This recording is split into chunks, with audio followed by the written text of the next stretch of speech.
আমি সেই অন্যার জন্য আমি তাকে কঠোর শাস্তি দেওয়া যাও বসবতী, কালকে তোকে বলো গিয়ে এই বন্দিনীকে এখানে নিয়ে আসতে। আমি তাই যাচ্ছি মহারাজ, আমি তাই যাচ্ছি। হ্যালো, শাস্তি দেব, শাস্তি দেব, শাস্তি কঠোর শাস্তি দেব। যারা আমার বংশকে কলঙ্কিত করতে চায়, যারা আমাকে সিংহাসন থেকে নামাইতে চায়, তাদেরকে আমি কঠোর হাতে দমন করব। ছেড়ে দে, আমাকে ছেড়ে দে শয়তান, ছেড়ে দে বলছি। পতিতা নারীকে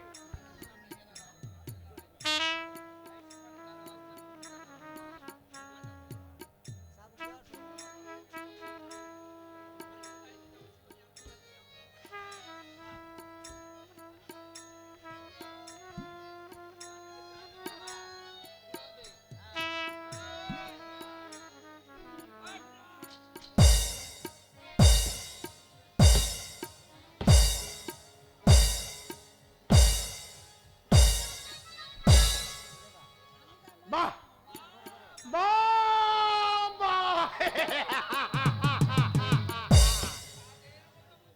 স্বাধীন মতো মুখ্যনাথ এই রূপ দিয়ে বুঝি এই সমস্ত রাজ্যের প্রজাগণকে তুমি পাগল করে তুলেছ।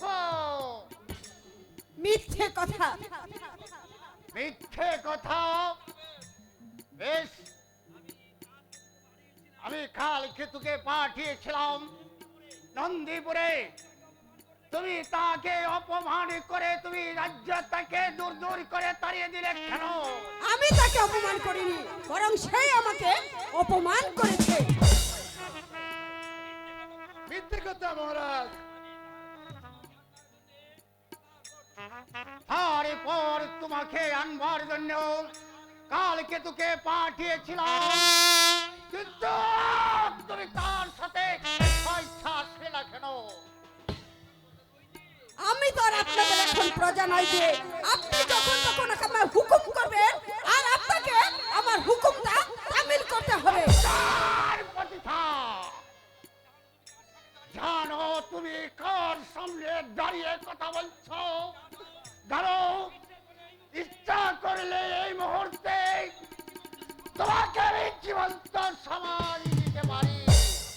তা পারেন বটে, কারণ দুর্বল নারীদের উপর অত্যাচার করে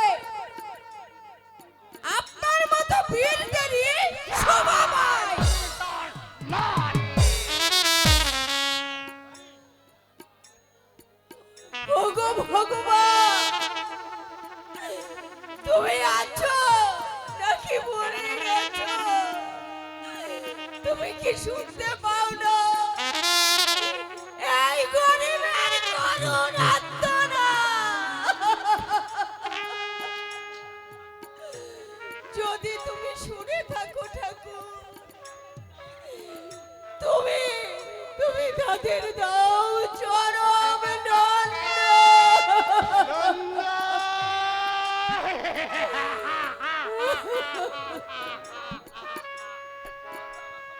দ্বন্দ্ব আমার হবে না নারী, এই দ্বন্দ্ব হবে তোমার। কারণ তুমি আমার আদেশে অমান্য করেছ। তোমার উচিত তোমার রূপ দিয়ে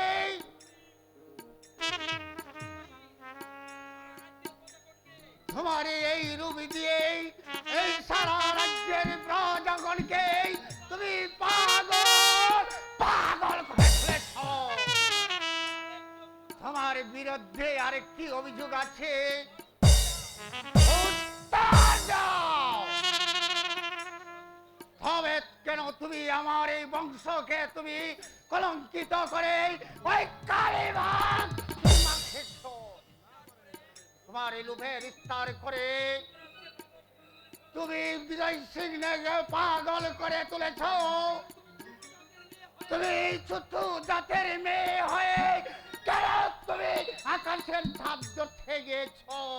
চাঁদ ধরতে আমি হাত বাড়াইনি মহারাজ, বরং চাঁদই নেমে এসেছে এই ব্রাহ্মণের পায়ের তলায়। এই পতিতা নারী, তোমার এত বড় সাহস! শাবকে মেরে আমি তোমার কত অভিজ্ঞত এই দেহটাকে মেরো নামে রোনা রাজা, মেরো নায়ে নারী রে, মেরো নামে রোনা রাজা, মেরো না নারী রে।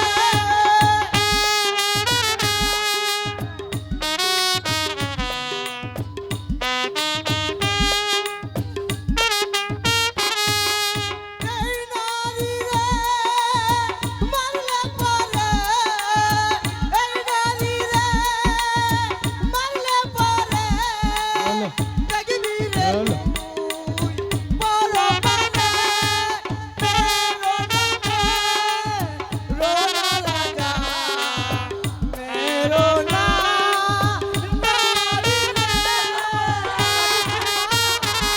কাঁদিস নি?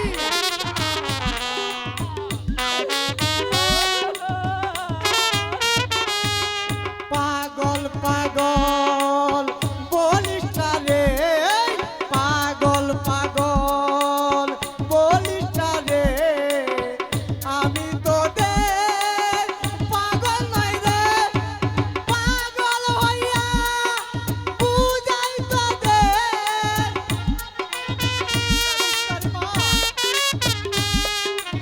পাগল হইয়া বুঝাই তোদের, আমি তোদের পাগল নই রে, মেরো নামে রোনা রাজা, মেরো না নারী রে।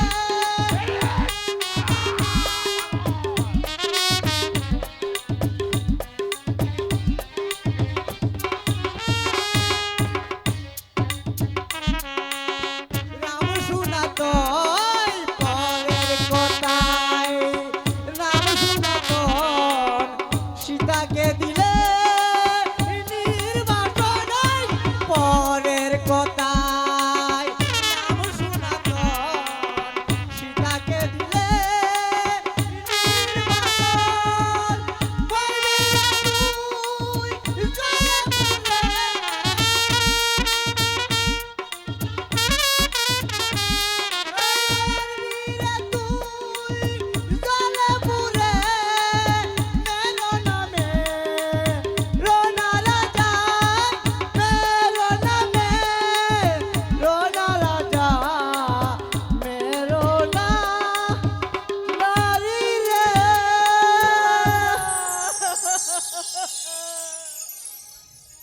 মেরে শয়তানি!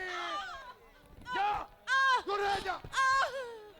মা মা পশু আরো খুশি আমাকে মা, মনে রাখবে রাজা, যতই রক্ত ঝরবে ততই ততই রক্তে প্রতিদান দিতে হবে। মেরো নামে রোনা রাজা, মেরো না এই নারী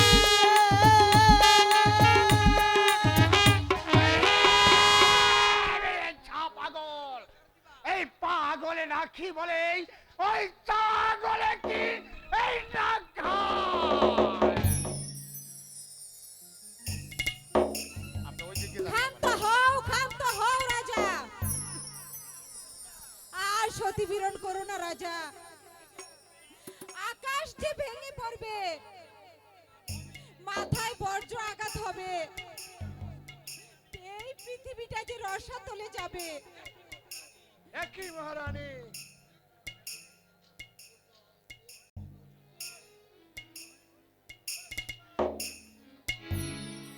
উঠো উঠো বোন বোন মুছো তোমার অশ্রু জল বলো বলো বোন কেন কেন তুমি এখানে এলে বোন এটা যে হচ্ছে নরকপুরী যে দেখো বোন তোর শিউরে বসে এই কবরাদি ভক্তি আমার এই পতিতা স্বামীর ক্ষমা ভিক্ষা চাইছে তুই তুই তাকে ক্ষমা করে দে বোন কে দিদি আমি বৈতরণীর পাশে ঘুমিয়েছিলাম মা এসে আমার মাথায় হাত দিয়ে বলছে দুঃখ করিস না রে মা পাপের অত্যাচারে তোর সতীত্বের মহিমা আরো উজ্জ্বল করে দেবে এমন সময় তুমি তুমি আমাকে বোন বলে ডাকলি মা আমার ছায়ার মতো মিলিয়ে গেল মায়ের আশীর্বাদ কখনো বৃথা যায় না রে বোন রামায়ণ আছে রামায়ণ আজও সীতা হরণ করতে পারেনি বোন তাই বলছি বোন তুই যদি মনে প্রাণে সতী হয়ে থাকিস তবে তবে কেউ যে তোর অনিষ্ট করতে পারবে না বোন বল বোন তুই তুই আমার স্বামীকে ক্ষমা করেছিস বোন ক্ষমা রানী, কে তোমাকে বলেছে একটা ছোট লোকের কাছে ক্ষমা চাইতে? চুপ আর একটি কথাও নয় বলো বলো বোন তুমি তুমি তাকে ক্ষমা করেছো দিদি মৃত্যু কামনা থেকে আমি তাকে ক্ষমা করলু কিন্তু আমি তাকে অভিশাপ দিয়ে যাচ্ছি শোনো রাজা আমি যদি সতী হই আমি যদি সীতা সাবিত্রীর মতো হয়ে থাকি তাহলে যে হাত দিয়ে তুমি আমাকে আঘাত করেছ সেই হাত তোমার অচিরে অঙ্গ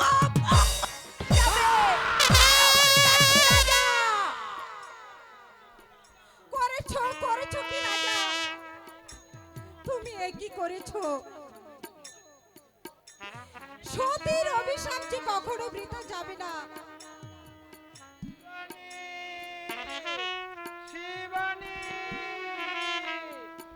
শিবানী, ওগো, কে কে তুমি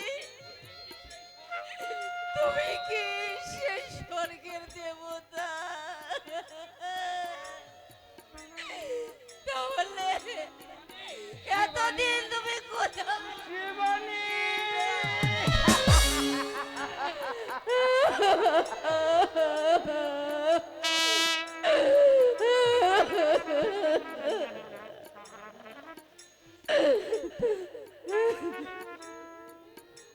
ক্ষমা করো শিবানী, তুমি আমাকে ক্ষমা করো, তুমি বিশ্বাস করো শিবানী, তোমাকে রক্ষা করার জন্য কত বনি জঙ্গল পাহাড়ি অতিক্রম করে আমি উল্কার বেগে ছুটে এসেছি শিবানী এই উদয়পুরে। যুবরাজ যুবরাজ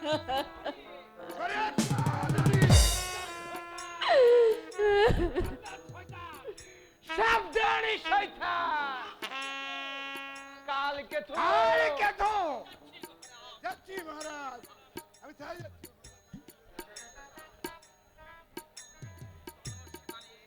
জানো শিবানী, চলো শিবানী, এটা যে পাপপুরি, এখানে তোমাকে মানাবে না। এখান থেকে আমরা অনেক দূরে চলে যাই। কিন্তু তুমি তুমি কি আমাকে নিয়ে সুখী হতে পারবে যুবরাজ? সে কথা পরে হবে শিবানী, আগে চলো। তাই চলো যুবরাজ। দাঁড়াও। কেন দাদা? এই রাজসভা ত্যাগ করার পূর্বে তুমি কি ভুলে গিয়েছো যে মহারাজের হুকুম নিতে হয়? কে মহারাজ? আমি মহারাজ। মানি না সেই মহারাজ। মানো নাও? না, কারণ এই উদয়পুরের রাজ সিংহাসন তোমার একার প্রাপ্য নয় দাদা, আমারও যে প্রাপ্য। কারণ তাই এই রাজসভা ত্যাগ করার পূর্বে কারো অনুমতি নেওয়ার আমি প্রয়োজন বলে মনে করি না দাদা। তাহলে তুমি রাজ আদেশ কি অমান্য করবে বিজন সিং? করব, তাতে বই কি দাদা? যাকে আমি রাজা বলে স্বীকার করি না, তার আদেশ মানা না মানা সেটা আমার ইচ্ছা দাদা। বিজয়, বৌদি, তাহলে কি তুমি রাজদ্রোহী? রাজদ্রোহী হব কেন দাদা?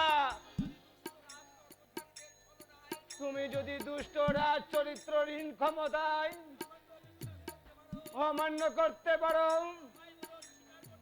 ভাই বলে অস্বীকার করতে পারো, তাহলে আমিও যে তোমাকে অবিশ্বাস করি দাদা, ভাই বলে অস্বীকার করব না, রাজাদের সামান্য করব, এতে বিচার কি দাদা? সাবধান বিষয়। তুমিও সাবধান হয়ে যাও দাদা। মনে রেখো দাদা, এতদিন যে বিজয়কে তুমি দেখে এসেছো, সে ছিল শান্ত সৌম্য, গ্রামের ভাই লক্ষণ, যুধিষ্ঠির ভাই অর্জুন, লোভের ভাই কুল। শত দুঃখে সে হাসতো, শত আধা আকাশে বুক বেঁধে মাথায় নিত।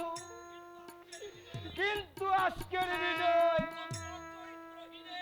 লম্পট চরিত্রহীনের রক্ত পিপাসিত। শান্ত হও বিজয়। ওগো, আমি তোমার দুটি পায়ে পড়ি, তুমি শান্ত হও। অসহ্য! অসহ্য হয়ে আসমালন! ওই কালকে তো আমি আসছি মহারাজ। বন্দী করো এই উদ্ধত ভালুককে। ওগো, এ তুমি কি বলছো? আমি তাই করছি মহারাজ। আমার অনিচ্ছায় আমাকে বন্দি করে, এত বড় শক্তি এই উদয়পুরে একটিও নেই। আরো শুনে রেখো দাদা, আমাকে যা ইচ্ছা তাই বলে অপমান করতে পারো, আবার যদি শিবানীকে অপমান করো, তবে এই সিংহাসনের উপরে আমি তোকে হত্যা করবো।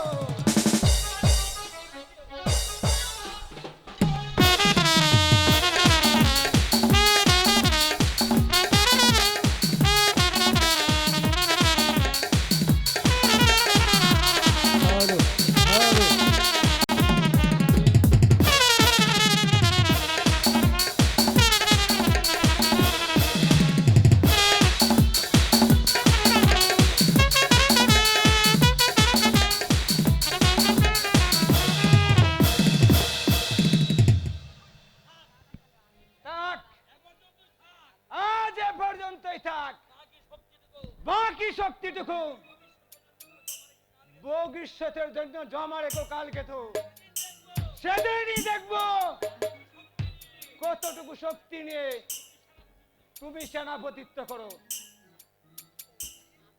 বৌদি বৌদি বিজয় তোমাকে দিয়ে বিজয়। গেলাম বৌদি, হাজারো হাজারো প্রণাম, বিজয় হাজারো হাজারো প্রণাম। চলো শিবানী। ওরে ওরে তারা, আমি আমি তোদেরকে একবার ভালো করে দেখিনি। আশীর্বাদ করো বৌদি, আশীর্বাদ করো, আমি যেন সত্য ন্যায়ের পথে দেখি, আমি আবার তোমার কুলে ফিরে আসতে পারি বৌদি। শিবানী প্রণামী করো শিবানী, এই মহেশী নারীকে। আমার প্রণাম গ্রহণ করো দিদি।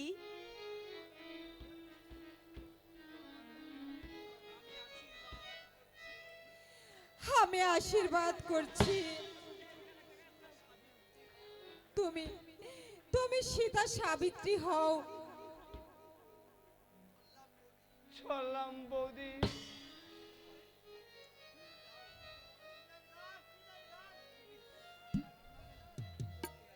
বিজয় বৌদি বিজয় বৌদি বিজয় বৌদি বিজয় চলে যাচ্ছি বৌদি, আমাকে আর পিছু রাখো না বিজয়। বৌদি।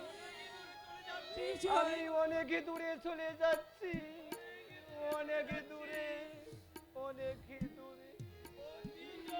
বিজয় বিজয়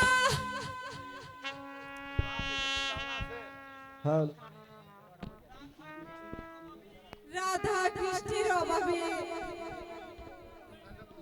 মথুরা যে আজ অন্ধকার হয়ে গেল। করেছো কি তুমি রাজা, করেছো কি?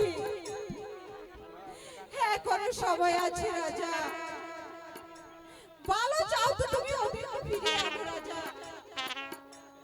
নইলে নইলে যে পাপ তুমি করেছো সেই পাপে যে তুমি ধ্বংস হয়ে যাবে রাজা, তুমি ধ্বংস হয়ে যাবে রাজা, তুমি ধ্বংস হয়ে যাবে।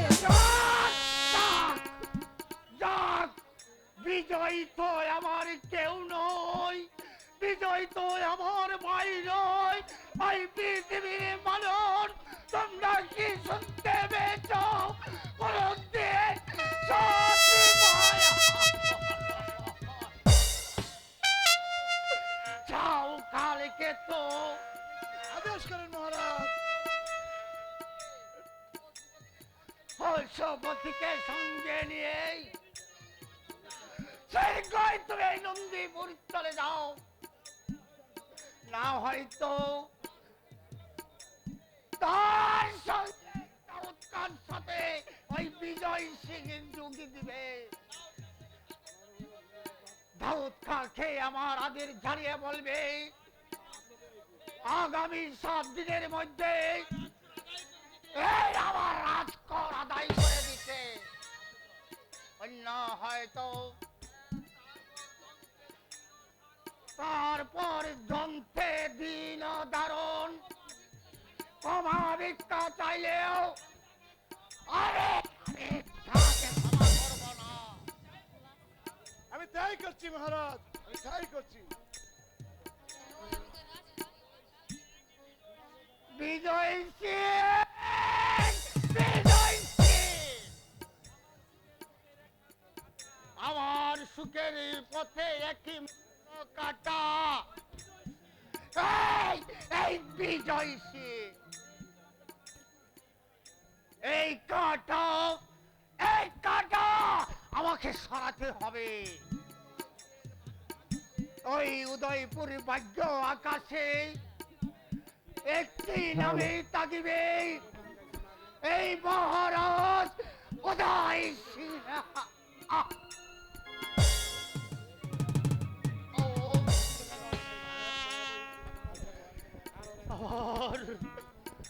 আমার হাতটা কাঁপছে কেন?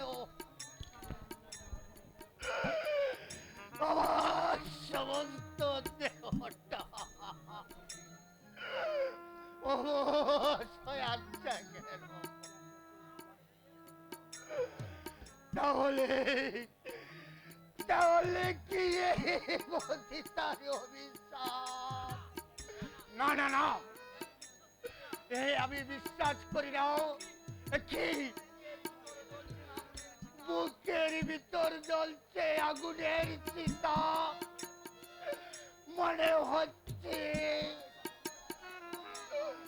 আমি হয়তো বাঁচিব না। আমার এই বুকের বাজুর ভেঙে গেছে, দাও দাও করে আগুন জ্বলল, পুড়ে গেল, ছাই হয়ে গেল।